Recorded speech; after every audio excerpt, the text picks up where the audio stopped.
ಗುರುಜಿ ಇವತ್ತು ಬಹಳ ವಿವಿಧ ವಿಚಾರಗಳ ಕುರಿತು ಚರ್ಚೆ ಮಾಡ್ತಾ ಇದ್ದೀವಿ. ಮಾತುಕತೆ ಮುಂದುವರಿಸೋಣವೇ? ಖಂಡಿತ. ಎಲ್ಲ ವೀಕ್ಷಕರಿಗೆ ಇವತ್ತು ಬಹಳ ವಿಶೇಷ ರಥೋತ್ಸವ ಎಲ್ಲಿ ಯಡೂರು ಸಿದ್ಧಲಿಂಗೇಶ್ವರ ಕ್ಷೇತ್ರದಲ್ಲಿ. ಮೊದಲಿಗೆ ಗುರುಗಳನ್ನ ಸ್ವಾಗತಿಸ್ಬಿಡೋಣ, ಬನ್ನಿ.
ಗುರುಗಳನ್ನ ಸ್ವಾಗತಿಸಿ ಬಹಳ ಸಂತೋಷವಾಯಿತು.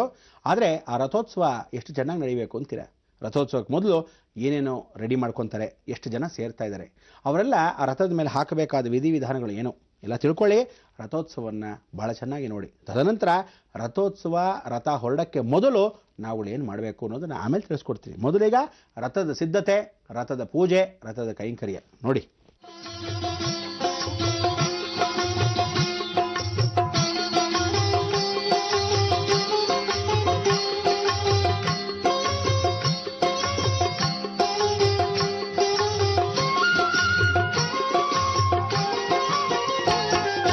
ನಿನ್ನ ನುಡಿಗಳು ನನಗೆ ವೇದದಂತೆ, ನಿನ್ನ ಸ್ಮರಣೆಯೇ ಶಿವನ ಮಂತ್ರದಂತೆ.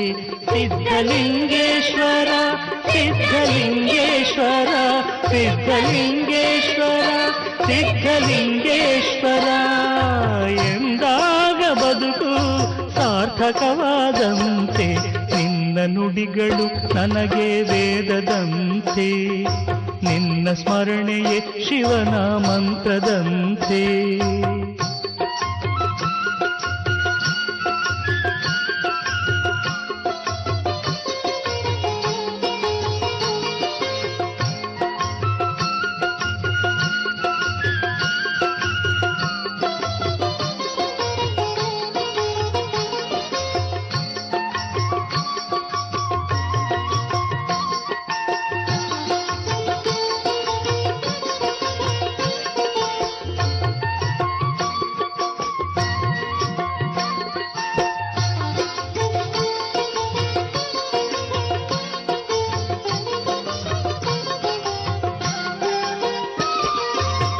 ಮಣ್ಣೆಲ್ಲ ಮೃತ್ತಿಕೆಯು ಕಲ್ಲೆಲ್ಲ ಪರುಷಮಣಿ, ಪಾದ ಸೋಕಿದಾಗ ನಿನ್ನ ಪಾದ ಸೋಕಿದಾಗ.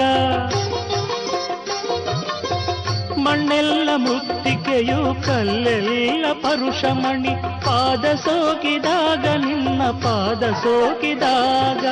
ನದಿಯೆಲ್ಲ ಗಂಗೆಯಂತೆ ಹನಿ ಹನಿಯು ತೀರ್ಥದಂತೆ, ನದಿಯೆಲ್ಲ ಗಂಗೆಯಂತೆ ಹನಿ ಹನಿಯು ತೀರ್ಥದಂತೆ. ಕರವು ಸೋಕಿದಾಗ ನಿನ್ನ ಕರವು ಸೋಕಿದಾಗ, ನಿನ್ನ ನುಡಿಗಳು ನನಗೆ ವೇದದಂತೆ, ನಿನ್ನ ಸ್ಮರಣೆಯೇ ಶಿವನ ಮಂತ್ರದಂತೆ.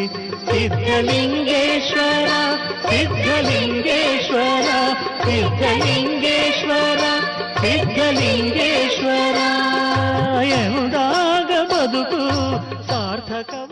ಬಹಳ ಸಂತೋಷ ಆಯಿತು. ರಥೋತ್ಸವ ನೋಡಿದ್ದು ನಿಮಗೂ ಆನಂದವಾಯಿತು, ನಮಗೂ ಆನಂದವಾಯಿತು.